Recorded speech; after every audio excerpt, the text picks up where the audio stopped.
ଧନୁରୁ ବାହାରି ଯାଇଥିବା ତୀର, ନଦୀର ବହି ଯାଇଥିବା ପାଣି, ଆଉ ଏଇ ଯେଉଁ ସମୟ ଇଏ କେବେ ଫେରେ ନା ପଛକୁ। ତେଣୁ ଏଇ ସମୟକୁ ବାନ୍ଧି ରଖିବାର ଗୋଟିଏ ମାତ୍ର ଉପାୟ ହେଉଛି ଏଇ କ୍ୟାମେରା ଥ୍ରୁରେ ଆମେ ବାନ୍ଧିକି ରଖିପାରିବା। ଗୁଡ୍ ମର୍ଣ୍ଣିଂ ସମସ୍ତଙ୍କୁ। ମୁଁ ଭାବିଲି ସକାଳୁ ସକାଳୁ ଟିକେ କ'ଣ ଭ୍ଲଗ୍ ଅପଲୋଡ଼ କରିବା ପାଇଁ କ'ଣ ଟିକେ ରେକର୍ଡ଼ କରିବି। ଆଉ ମୁଁ ଛାତକୁ ଆସୁ ଆସୁ ଏ ପାରାମାନେ ସବୁ ଜାଣିଦେଲେ, ସେ ସବୁ ଉଡ଼ିକି ପଳେଇ ଆସିଲେଣି। ମୁଁ କିଛି ତାଙ୍କ ପାଇଁ ଖାଇବାକୁ କିନ୍ତୁ ଆଣିନି, ଆଉ ଯିବି ଏଇନେ ଖାଇବାକୁ ଆଣିବି। ଆଉ ସେ ମଧ୍ୟ ସେ ଖାଇବା ପାଇଁ ହିଁ ଆସିଛନ୍ତି। ଏ ଦେଖନ୍ତୁ, ଆଉ ସବୁ ଉଡ଼ିକି ପଳେଇଲେ, ଯାଇ ସେଠି ବସିଲେ। ପାଗ ଏଠି ଦେଖନ୍ତୁ ପୁରା କେମିତିଆ ପାଗ। ଟିକେ ଟିକେ ବର୍ଷା ହେଉଛି। ଗୋଟେ ଚାହା ଟିକେ ନେଇକି ଆସିଛି ପିଇବି ବୋଲି। ସେଠି ସବୁ ଯାଇକି ବସିଛନ୍ତି, ଏଠି ବସିଛନ୍ତି। ମୁଁ ତାଙ୍କ ପାଇଁ ଖାଇବା ଟିକେ ନେଇକି ଆସୁଛି, ତାପରେ କଣ୍ଟିନ୍ୟୁ କରିବା। ଏ ଦେଖନ୍ତୁ ସେମାନେ ଆସିବେ, ସେମାନେ ଜାଣିଦେଲେ ଖାଇବା ଦିଆହେଲା ତାଙ୍କୁ, ସେ ଆସିଗଲେ ସବୁ।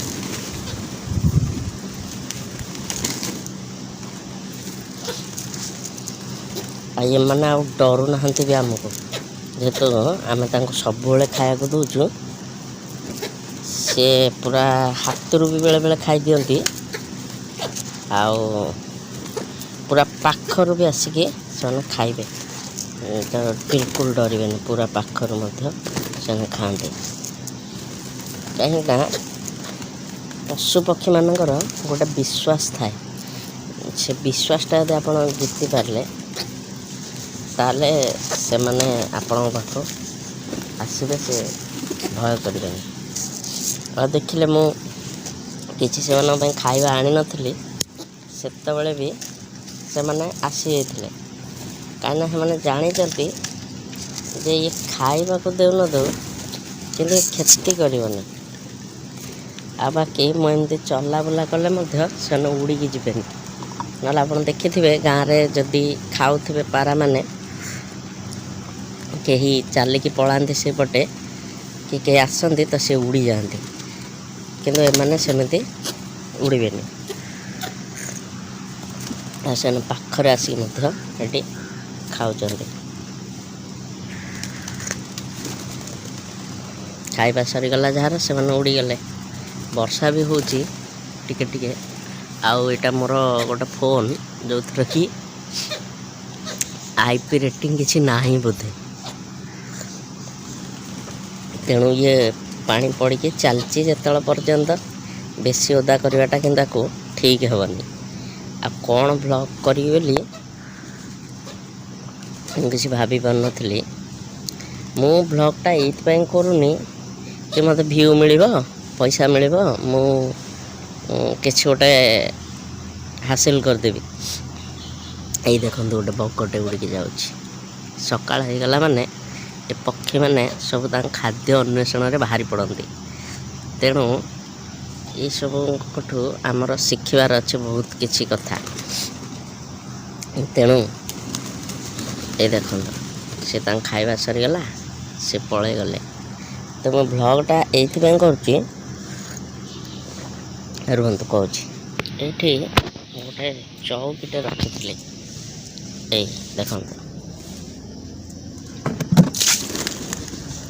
ତାପରେ ବି ପାଣି ସବୁ ଜମି ଯାଇଛି, ଟିକେ ବର୍ଷାରେ ଓଦା ହେଇକି ରହିଛି ତ ବସି ହେବନି।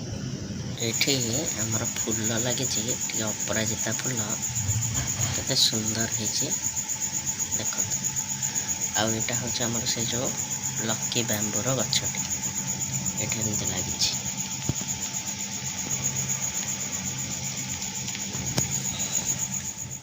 ଟ୍ୟୁସନ୍ ବାକି ସବୁ କାମ ଭିତରେ ସମୟ ଟିକେ ମିଳିପାରୁନି। ଏବେ ମୋର ଆଉ ଗୋଟେ ଚ୍ୟାନେଲ୍ ପାଇଁ ମୁଁ ଭିଡ଼ିଓ ସୁଟ୍ କରୁଥିଲି, ତ ସେଇଠି ବସିଥିଲି। ଭାବିଲି କି ଆପଣମାନଙ୍କୁ ଗୋଟେ ଛୋଟିଆ ଅପଡ଼େଟ୍ ଦେଇଦେବି ଯେ ବର୍ତ୍ତମାନ ତ ୟୁଟ୍ୟୁବ୍ର କ୍ରାଇଟେରିଆ ବହୁତ କଡ଼ା ହେଇଗଲାଣି। ସେଇ ଉପରେ ମୁଁ ଗୋଟେ ଭିଡ଼ିଓ ବର୍ତ୍ତମାନ ରେକର୍ଡ଼ କରୁଥିଲି, ସେ କାମଟି ସରିଲା। ତେଣୁ ଭାବିଲି ବ୍ଲଗ୍ଟା ଅଧା ଏମିତି କ'ଣ ରଖିବି, ତାକୁ କଣ୍ଟିନ୍ୟୁ କରିଦେବି ଆଉ। ତେଣୁ ଭିଡ଼ିଓଟା ଏଇଭଳି ଗୋଟେ ବ୍ୟାକ୍ଗ୍ରାଉଣ୍ଡ, ଏଇଠି ମୁଁ ବସିଛି, ଆଉ ଫ୍ୟାନ୍ ତ ଲଗାଇ ହେବନି କାହିଁକିନା ନଏଜ୍ ଆସିବ। ଏଇ ଯେଉଁ ମାଇକ୍ଟା ମୁଁ ଦେଖାଉଛି, ଏଇ ମାଇକ୍ଟା 100 ଟଙ୍କା ଦେଇକି ମୁଁ କିଣିଥିଲି। ଏଇଟା ମୋର ଗୋଟେ ଭାଇର ମାଇକ୍, ଆମେ 2 ଜଣ ଚ୍ୟାନେଲ୍ ଗୋଟେ କରିଥିଲୁ, ସେଥିପାଇଁ କିଣା ହେଇଥିଲା। ମୋ ମାଇକ୍ ତ ଖରାପ ହେଇଯାଇଛି, ଏଇଟା ମୁଁ ତା ମାଇକ୍ଟାରେ କାମ ଚଳାଉଛି। ଏଇଟା ତା ମାଇକ୍ କି ମୋ ମାଇକ୍ ବି ମୁଁ ଜାଣିପାରୁନି ଏପର୍ଯ୍ୟନ୍ତ। ଯାହାର ବି ହଉ, ତାର ହେଲେ ବି ମୋର ହେଲେ ବି ତାର, ତେଣୁ କିଛି ଅସୁବିଧା ନାହିଁ। ଆଉ ସେଥିପାଇଁ ଏଇ ମାଇକ୍ରେ ବି ଭଲ ଭଏସ୍ ରେକର୍ଡ଼ ହେଉଛି। ଆଉ ପଇସା ପତ୍ର ସୁବିଧା ହେଲେ ବୋୟାର ଗୋଟେ ମାଇକ୍ ମୁଁ ନିହାତି କିଣିବି, ଯେଉଁଟାକି PCରେ ବି ଚାଲିପାରିବ ଆଉ ଏଥିରେ ବି ଚାଲିପାରିବ। କିନ୍ତୁ ସକାଳେ ଯେଉଁ ଭିଡ଼ିଓ ଦେଖିଲେ, ଯେଉଁ ପାରାମାନଙ୍କୁ ଖାଇବା ଦିଆ ହେଉଥିଲା, ଯାହା କିଛି ହେଉଥିଲା, ମୁଁ ତ ଆଉ ସକାଳୁ ଫେସ୍ ଦେଖାଇ ପାରିନଥିଲି।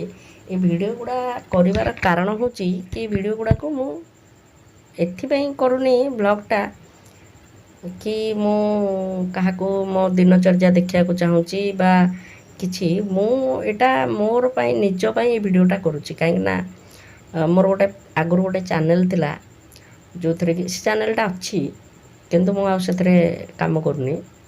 ସେଥିରେ ମୁଁ ପୁରୁଣା ଭିଡ଼ିଓ କିଛି ରଖିଥିଲି, ଯେଉଁଗୁଡ଼ାକି ଆଜି ମୁଁ ଦେଖିଲେ ଭାବୁଛି ଯେ ସେତେବେଳର ସମୟ, ଏବେ ସମୟ କେତେ ବଦଳିଗଲାଣି।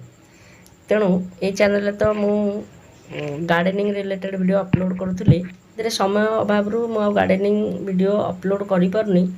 ବହୁତ ଭଲ ଭ୍ୟୁଜ୍ ଆସୁଥିଲା, କିନ୍ତୁ 2-3ଟା ଚ୍ୟାନେଲ୍ ଏକା ସାଙ୍ଗରେ ଚଲେଇବା ଟିକେ କଷ୍ଟକର କଥା ହେଇଯାଉଛି।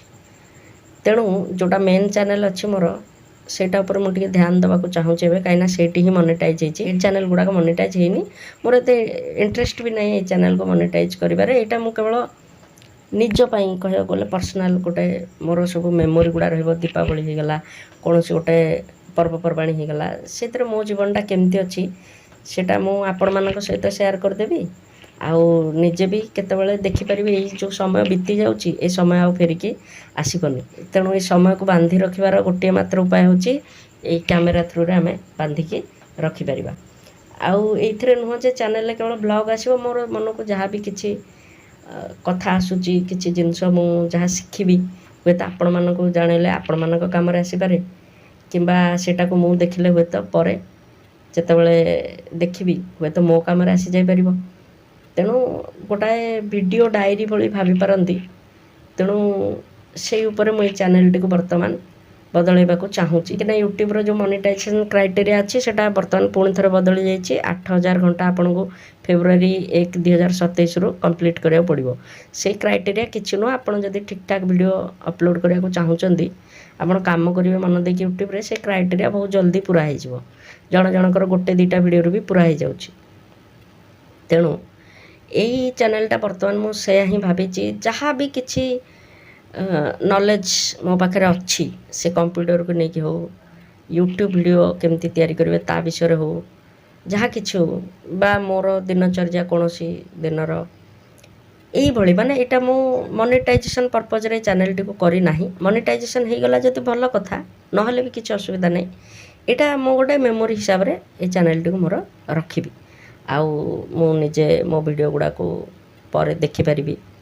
ତେଣୁ ମନେ ରଖିବା ଉଚିତ ପ୍ରତ୍ୟେକ ମଣିଷକୁ, କି ଯେଉଁ ସମୟ ଚାଲିଯିବ ସେ ଆଉ ଫେରି ଆସିବନି। ଧନୁରୁ ବାହାରି ଯାଇଥିବା ତୀର, ନଦୀର ବହିଯାଇଥିବା ପାଣି, ଆଉ ଏଇ ଯେଉଁ ସମୟ, ଇଏ କେବେ ଫେରେ ନା ପଛକୁ। ଆଉ ଗୋଟେ ହେଉଛି ଜିଭରୁ ବାହାରି ଯାଇଥିବା କଥା।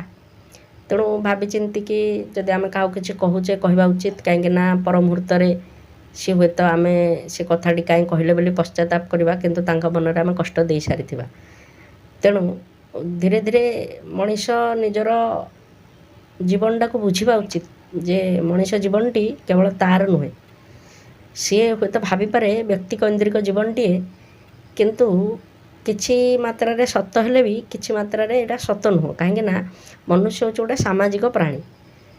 ତେଣୁ ତା'ର ସମାଜ ପ୍ରତି କିଛି ଦାୟିତ୍ୱ ରହିଛି, ଯେଉଁଟାକି ତା ଦ୍ୱାରା ପୁରା ହେଇପାରିବ କିଛି ବି।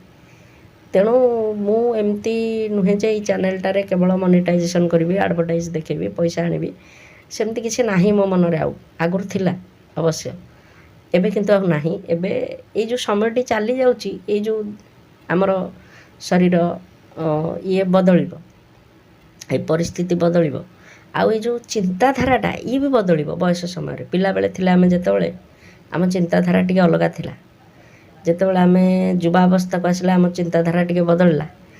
ଏବେ ଯେତେବେଳେ ଯୁବାବସ୍ଥାରୁ ଆଗକୁ ବଢ଼ୁଛେ ସେ ଚିନ୍ତାଧାରା ବି ବଦଳିବ ନିହାତି। ତେଣୁ ସେ ଚିନ୍ତାଧାରାଟାକୁ ବି ଧରି ରଖିବାର ଇଏ ଗୋଟେ ସୁନ୍ଦର ଉପାୟ। ଆଜିକାଲି ଆମର ଡିଜିଟାଲ ମାଧ୍ୟମ ଗୋଟେ ହେଇଗଲାଣି, ତା ଦ୍ୱାରା ବି ଆକୁ କିଛି ଦିନ ଜୀବିତ ରଖିବାର ଗୋଟେ ଛୋଟ ପ୍ରୟାସ। ତା ସହିତ ମୋ ଜୀବନର ଯାହା ହସ ଖୁସି ତାକୁ ହିଁ ମୁଁ ସେୟାର କରିବି। ଦୁଃଖ ଟିକେ ବହୁତ ଅଛି କିନ୍ତୁ ତାକୁ ସେୟାର କଲେ କିଛି ଲାଭ ନାହିଁ। ଆପଣମାନେ ବି ଦୁଃଖୀ ହୋଇପାରନ୍ତି, ହୁଏତ ଆପଣ ଥଟ୍ଟା ପରିହାସ ବି କରିପାରନ୍ତି, ଆରେ ଇ କି ଦୁଃଖ। ତେଣୁ ଦୁଃଖ ମୋ ପାଖରେ ଥାଉ, ଯେତିକି ମୋର ହସ ଖୁସି ସୁଖର ମୁହୂର୍ତ୍ତ ସେଇଟା ମୁଁ ଆପଣମାନଙ୍କ ସହିତ ନିହାତି ସେୟାର କରିବି। ତେଣୁ ଏଇ ଚ୍ୟାନେଲରେ ଏହା ହିଁ ଅପଡ଼େଟ୍ ରହିବ। ଆଉ କିଛି ମୁଁ ଆଉ ଦିନ ଯାକ ସୁଟ୍ କରିନି, କାହିଁକିନା ଟିକେ ବ୍ୟସ୍ତ ରହିଗଲି ସବୁ ଜିନିଷରେ।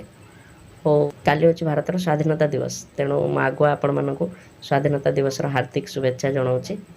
ଆମ ଦେଶକୁ ଭଲ ପାଇବା, ଆମ ଦେଶ ପାଇଁ ଯେତିକି ପାରିବା ଆମେ କରିବା। ଦେଖିବା ଯଦି ସବୁଦିନ କିଛି ସମୟ ହୁଏ କିଛି କିଛି ଯଦି ମୁଁ ମୋ ଜୀବନରୁ ସେୟାର କରିପାରିବି ତାହେଲେ କରିବି। କିନ୍ତୁ ମୋ ଜୀବନଟା ଭାରି ରୋମାଞ୍ଚକର ନୁହଁ ମୋ ଜୀବନଟି, ଯାହାକି ଆପଣ ଦେଖିକି ରୋମାଞ୍ଚିତ ହୋଇପାରିବେ ବା ଖୁସି ଅନୁଭବ କରିପାରିବେ। ବହୁତ ସାଧା ସରଳ ଜୀବନ ବଞ୍ଚିବାକୁ ମୋତେ ଭଲ ଲାଗେ। ଏକାନ୍ତ ଟିକେ ଚାହେଁ, ଶାନ୍ତି ଚାହେଁ। ମୋତେ ପଇସା ପତ୍ରଠୁ ମାନସିକ ଶାନ୍ତି ଟିକେ ବେଶୀ ଭଲ ଲାଗେ। ତେଣୁ ହୁଏତ ଆପଣଙ୍କୁ ଏଇ ଚ୍ୟାନେଲଟି ବୋରିଂ ଲାଗିପାରେ ବା ଭଲ ଲାଗି ନପାରେ। ତେଣୁ ମୁଁ ତ ସେଥିପାଇଁ କହିଲି କି ମୁଁ କାହାରି ପାଇଁ ଭିଡ଼ିଓ କରୁନି, ମୁଁ ନିଜ ପାଇଁ କରୁଛି। ହୁଏତ କାଲି ଭିଡ଼ିଓ ଦେଖିକି ମୋତେ ଖୁସି ଲାଗିପାରେ ବା ହସ ଲାଗିପାରେ ଯେ ମୁଁ କ'ଣ ଏସବୁ କହୁଥିଲି। ତେଣୁ ଯାହା ବି ହେବ ସେ କିଛି କିଛି ମୋ ଜୀବନର ମୁହୂର୍ତ୍ତ ବି ମୁଁ ଏଥିରେ ଅପଲୋଡ଼ କରିବି, ଯେଉଁଟା ମୁଁ ପରେ ଦେଖିପାରିବି ବା ଆପଣମାନେ ଯଦି ଦେଖିବାରେ ଇଣ୍ଟରେଷ୍ଟେଡ଼ ଥିବେ ଆପଣ ଦେଖିବେ। ଯାହା ମତାମତ ଆପଣ କମେଣ୍ଟ ସେକ୍ସନରେ କହିବେ। ତେଣୁ ଏତିକି କହିବାର ଥିଲା। ଆଉ ଦେଖିବା ଯଦି କାଲି କିଛି ସେମିତି ହୁଏ ମୁଁ ନିହାତି ସେୟାର କରିବି। ମୁଁ କାହାକୁ କ୍ୟାମେରା ସାମ୍ନାକୁ ଆଣିବାକୁ ଟିକେ ଚାହେଁନି, ଇଚ୍ଛା କରେନି, କାହିଁକିନା କେହି କ୍ୟାମେରା ସାମ୍ନାକୁ ଆସିବାକୁ ଚାହୁଁଥିବେ ନ ଚାହୁଁଥିବେ। ମୁଁ ବି ଚାହୁଁନଥିଲି, ଆଗରୁ ମାସ୍କ ପିନ୍ଧିକି ଭିଡ଼ିଓ କରୁଥିଲି। ଧୀରେ ଧୀରେ ସେ ଚିନ୍ତାଧାରାଟା ମୋର ବଦଳିଲା। ଏଇଟା ଗୋଟେ ପରିସ୍ଥିତି, ଦେଖନ୍ତୁ ଯେ ମାନବ ସବୁ ଜିନିଷ ଦେଇକି ଗତି କରୁଛି ମନୁଷ୍ୟ। କାଲି ମୋର ଗୋଟେ ଚିନ୍ତାଧାରା ଥିଲା, ଆଜି ସେ ଚିନ୍ତାଧାରାରେ ପରିବର୍ତ୍ତନ ହେଇଛି। ତେଣୁ ଆଗାମୀ ଦିନରେ କ'ଣ ହେବ ସେଇଟା ତ ମୁଁ ଜାଣିନି, କିନ୍ତୁ ଏଇ ଭିଡ଼ିଓ ମାଧ୍ୟମରେ ଥିଲେ ମୁଁ ସେସବୁ ପର୍ଯ୍ୟାୟକ୍ରମେ ମୋ ଜୀବନଟାକୁ ଦେଖିପାରିବି। ତେଣୁ ବିଶେଷ କହିକି ଆପଣଙ୍କୁ ଆଉ କିଛି ବୋର୍ କରିବିନି। ଯାହା କିଛି ଛୋଟ ମୋଟ ଚିନ୍ତାଧାରା ଆସେ ମନକୁ ତାକୁ ରେକର୍ଡ଼ କରିବି। ଆଉ ଯଦି କିଛି ଶିକ୍ଷଣୀୟ ବିଷୟ ବି ଆପଣଙ୍କୁ ଦେଇପାରିଲି ସେଇଟା ବି ନିହାତି ଅପଲୋଡ଼ କରିବି।